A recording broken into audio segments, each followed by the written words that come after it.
ইতিহাসের বর্বরতম একটা নিকৃষ্ট লোক স্বৈরাচারী শেখ হাসিনাকে কিন্তু ভারত আশ্রয় দিয়েছে। বাংলাদেশের রিয়েল চিত্রটা কিন্তু ভারত ফুরিয়ে তুলছে না। ক্রিয়া উপদেষ্টা নিজে বলেছেন সেটা হচ্ছে এটি হচ্ছে প্রাকৃতিকভাবে হয়নি, এটা পরিকল্পিত দুর্যোগ।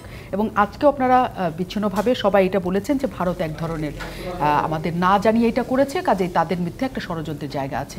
মানে কেন এটা আপনাদের মনে হচ্ছে?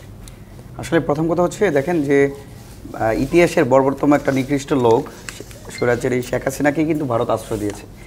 এত জঘন্য একটা জেনোসাইড ঘটনার পরও ভারত তাকে আশ্রয় দিয়েছে। এখন কি উদ্দেশ্যে তাকে ভারতে রাখা হয়েছে সেই বিষয় নিয়ে আমরা কনসার্ন। একই সেম টাইমে আমরা দেখতে পাচ্ছি যে বাংলাদেশে যে ছাত্র নাগরিক অভ্যুত্থান পরবর্তী যে একটা নতুন বাংলাদেশ তৈরি হয়েছে, সেই বাংলাদেশকে ঘিরে সাম্প্রতিক দাঙ্গা সৃষ্টি করা, বিভিন্ন ষড়যন্ত্র করা, সেই জায়গাগুলোতে যেখানে একটা হিন্দু একটা যে মাশরাফি বিন মর্তুজার বাড়িতে ভাঙচুর হয়েছে, কিন্তু আমরা দেখতে পেয়েছি ভারতে সেটা প্রচার করছে লিটন কুমার দাস।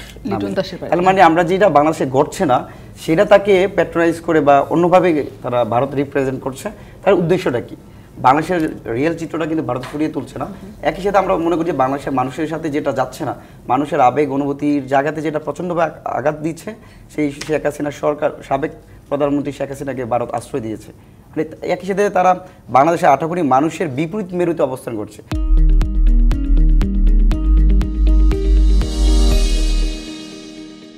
তা আমরা মনে করছি এবং ধরে নিচ্ছি, কারণ বিগত সময় বাংলাদেশের যে চুক্তিগুলো হতো ভারতের সাথে নদীভিত্তিক বা বিভিন্ন চুক্তিতে, আমরা সেখানে অসম চুক্তি দেখতে পেয়েছি। এবং সাবেক প্রাইম মিনিস্টার শেখ হাসিনা বলেছিলেন, ভারতকে আমি যা দিয়েছি সে আজীবন মনে রাখবে। এই যে তার ভারত প্রেমী এবং ভারতও তাকে একটা প্রোটেকশনের ব্যাপার, আমরা এটা স্পষ্ট দেখতে পাচ্ছি। ভারত তাকে প্রোটেকশন দেওয়ার জন্য বিভিন্ন রকম কার্যকলাপ করছে। আমি মনে করছি বর্তমান যে নতুন একটা বিপ্লবের পরিবর্তিত একটা সরকার আসছে, সেই সরকারকে কোণঠাসা করা জন্যই মূলত এটাকে কৃত্রিমভাবে বাংলাদেশকে যেন একটা গণ্ডির মধ্যে রাখা যায়, তাদের কাছে প্রেশার ক্রিয়েট করে কোনো কিছু ফায়দা নিয়ে যাওয়া, সেই জন্য আমরা মনে করি এটা ভারতের একটা তার পরিকল্পিত একটা ঘটনা। কারণ আন্তর্জাতিক নিয়ম অনুযায়ীও কিন্তু অন্তত আপনি যদি ওয়াটার গেট খুলে দেন, আপনাকে কিন্তু সচেতন করতে হবে। তারা আজকে বলছে তারা ওয়াটার গেট খুলেনি, মানে সেখানকার ব্যারেজে তাদের কোনো দরজা খোলা হয়নি। সেই ব্যারেজের যে চাপ সহ্য ক্ষমতা, সেই সহ্য ক্ষমতার চেয়ে বেশি পানি ওইখানে চলে আসার কারণে অটোমেটিক্যালি সেটা খুলে গেছে। এবং তারা সেটা বলছে যে 50% পানি এই কারণে বের হয়ে আসছে, কারণ ওই প্রান্তেও তারা একইভাবে বন্যায় আক্রান্ত, তাদের 12 জন মানুষ মারা গেছে।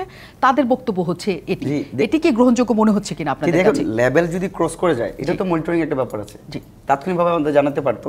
তার এই বক্তব্যের সাথে ভারতীয় হাই কমিশন থেকে যে বিবৃতি আসছে, তার বক্তব্যের সাথে আমি একটা জিনিস মিল পাচ্ছি, সেটা হচ্ছে সাবেক যে তথ্য আইসিটি মন্ত্রী জোরাদ আহমেদ পলক, যে পুরো বাংলাদেশকে ডিজিটালি ক্র্যাকডাউন করে ফেলছে, তিনি কিন্তু একটা সেম স্টেটমেন্ট দিচ্ছে যে আমরা ইন্টারনেট বন্ধ করি নাই, অটোমেটিক্যালি বন্ধ হয়ে গেছে। আমরা তার এই বক্তব্যের সাথে যে ভারতীয় হাই কমিশনের বক্তব্য আমরা একইভাবে দেখছি, এটা স্পষ্টভাবেই তারা আমাদেরকে একটা ক্র্যাকডাউন করার জন্যই মূলত বাংলাদেশের মানুষকে জিম্মি করার একটা অবস্থা তৈরি করার চেষ্টা করেছে। একদম আপনাদের বক্তব্য স্পষ্ট।